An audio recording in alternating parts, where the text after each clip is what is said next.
Magandang hapon sa inyo! May idea na ba kayo kung saan nakukuha ang mga materyales na ginagamit para sa mga produkto ng Pilipinas na pinag-aralan natin kahapon? Maganda at matibay ang mga produkto na gawa dito sa atin. Kaya excited na ako malaman kung saan ba nila kinukuha ang mga materyales para sa mga ito. Tara kids, samahan niyo ako! Magandang hapon po, Kuya Mark. Magandang hapon, Bensi. Magandang hapon po, Kuya JM. Magandang hapon din sa'yo. Ano-ano po ang mga pangunahing natural resources na ginagamit para sa mga produkto po ng Pilipinas?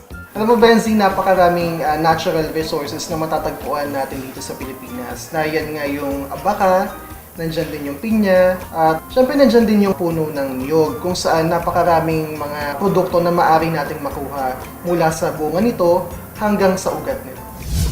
Paano po may pagmamalaki ang ating bansa sa mga natural resources na ito?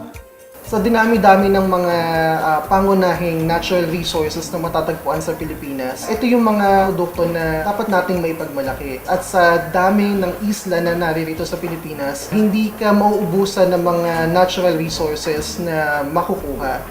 Pagdating mo sa Mindanao, makakakita ka ng mga produktong pandagat tulad ng mga tuna. Pagdating mo sa Visayas, nandyan yung dried mango. Nandyan din ang otap, nandyan ang mga kakanin, diba? Napakarami ng makikita natin dito sa ating bansa. Paano po natin mapapangalagaan ang ating mga natural resources? Maswerte tayo na sagana ang Pilipinas sa mga natural resources. Pero hindi rin ibig sabihin nito na tuloy-tuloy lang tayo sa pagkonsumo. Dapat matuto din tayong magtipid, pangalagaan ang ating natural resources.